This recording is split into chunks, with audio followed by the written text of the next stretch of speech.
Thanks very much for staying with us. Before we take you to the Republican response from Congressman Paul Ryan of Wisconsin, we want to get some immediate reaction to the president's speech, what he had to say. I want to bring back our guests, our Washington executive editor Al Hunt, former Senate Majority Leader Tom Daschle, former Senator John Sununu. Joining us now, economist Kevin Hassett, the director of the Economic Policy Studies at the American Enterprise Institute and a Bloomberg columnist. And from Berkeley, California, Christina Romer, the former chair of the President's Council of Economic Advisors, now a Bloomberg contributing editor and a professor of economics at Cal Berkeley. Thanks to all of you for joining us. And Al, I'm going to go to you first. You've seen a lot of these before. Your take on this one? It was good, very good. It was long, but it was devoid of the laundry list that has marked some previous speeches. It was the right tone. I thought he hit a lot of high notes, and it was great tonight. We'll see what it brings tomorrow. Not a lot of specifics. We didn't get the laundry list, Senator Daschle. Is that the right approach at this particular moment in time? There are going to be some people suggesting, where's the beef here? Peter, I think the most important thing he could do tonight is set the right tone and to create the kind of environment for real bipartisanship. I actually give the Congress high marks tonight because of their deportment, the kind of civility they showed, this new notion that you can actually sit together. I think it was a good thing. And I think the reaction that you saw tonight, largely bipartisan, standing ovation, and the kind of response the president got was the right tone. Senator Sununu, a Republican perspective on that? Well, I think the economic themes were put together well. Innovation, education, rebuild, and deal with the national debt. Two areas, though, that I think he'll get some pushback from Republicans in particular.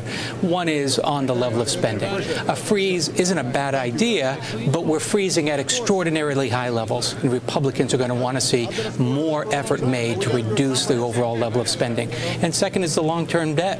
The president didn't offer specifics on entitlement reform, Social Security, Medicare, the things that need to be addressed if we're really going to do something about our long-term debt and deficit. So Republicans, and I think Paul Ryan in his own address, are going to come back pretty firmly on those issues. Kevin Hassett, I'll give you the next crack at this. You and I were talking during the speech, short on some specifics. You mentioned in particular the corporate tax initiative, his openness to it. He's expressed openness before, but no specific proposal. Right, that's right. This is, by my count, the fourth time that in a big venue the president has said we need to cut the corporate rate, but he still has yet to have a proposal. But I think the headline for me looking at the speech is that Al earlier said that he doesn't think there have been very many memorable moments in State of the Union addresses, and Al's seen almost all of them, I guess. So that means something. But I got to say that I think this was an unusually memorable one precisely because what Mr. Daschle said.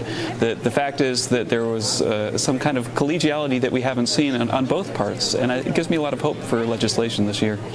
All right, Christina Romer in California, you didn't have the opportunity to directly write this one as you did last time around, but what is your take on this speech? Is this the kind of State of the Union address you would have suggested the president deliver at this time if you were still at the White House? It certainly had some of the themes I thought were incredibly important. And, I think on the deficit, there was meat there. And I think one of the things that was so important is to say the answer isn't just to cut non-defense discretionary in 2011, to point out that it's a long-run problem and that everything has to be on the table. And I think that was pretty brave to say Medicare, Social Security, even revenues had to be on the table. So I thought that was important. I also was encouraged by the competitiveness theme. I was a little nervous it was going to be us versus them, but really what it was what can we do to make America productive? And I think that is an incredibly important message, and I think he did it very, very well. Dr. Romer, I know that you've written even in the New York Times recently about the need for this administration to talk about that long-term fiscal picture. There will be some, you know it, and we're going to hear from Republicans, probably Paul Ryan in just a few moments' time, who will say the president needs to come forward in this budget with more specific cuts in areas like entitlements, that sort of thing, as Senator Sununu suggested. Is it time for this president to come forward with some of those specifics? I think it is. I think he has to grab hold of this issue or he's going to be dragged to it. And I think to say, here's a sensible plan that focuses not on this year, but on the plan, because it's the budget deficit's a long-run plan. We need to pass in 2011 a long-run policy for dealing with it. I think that's exactly what he has to do to get the space to do the other things he wants to do. He talked very movingly about innovation and education and infrastructure. How do you get any of the funds you need to do that? You need to make sure you're dealing with the long-run deficit if we're going to be able to put some more money into education or infrastructure. Any of you around this table think that his sales pitch for investment in infrastructure, education, those are going to resonate with Republicans? Isn't that code, Al, for more spending? And a lot of these Republicans are going to stand in the way even though they clap tonight? Oh, in some cases they will, but in some cases I think in education and some technology, John could speak to it better than I can, I think they will find some common ground. Look, I'm not as optimistic as Christina or Kevin on things happening. Let's hope I'm wrong. But I think the one thing he did, and I have not seen every State of the Union address, but I was so impressed when reading Roosevelt and watching Ronald Reagan. They captured the can-do American spirit. It was the high.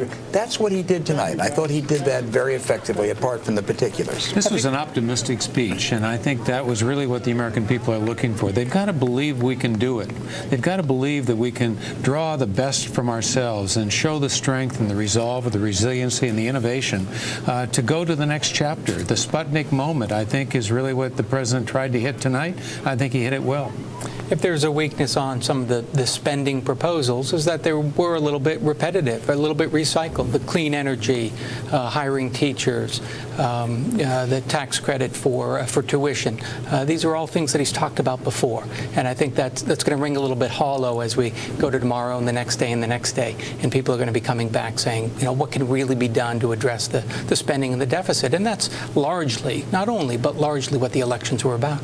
Kevin, from an economic perspective, the ideas the president put on the table today, even though some of them may be things he's offered in the past, would they make a difference for an economy still facing 9.4% unemployment? Look, he's talking about winning the future because we're losing the present. We're losing the present because we keep putting off the tough decisions. And we're going to stop putting off the tough decisions when the president comes out and leads on these issues. And I think there were just too many generalities to have a huge amount of optimism that we're going to say go after entitlements and do the kind of things that Christie talked about that we need to do to get the House in order.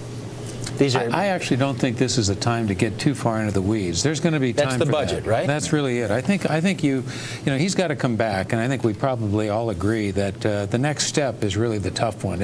He set the tone tonight. He created the environment for the possibility for real bipartisanship and common ground. But the next step is to show the leadership to point how we actually accomplish the many good things he talked about tonight. I think that's true, and I think he's been given an opening on substance with the work of the Bipartisan Deficit Commission. They came back with a lot of substance, and he can embrace some of that, present some of that in his own way, his own form.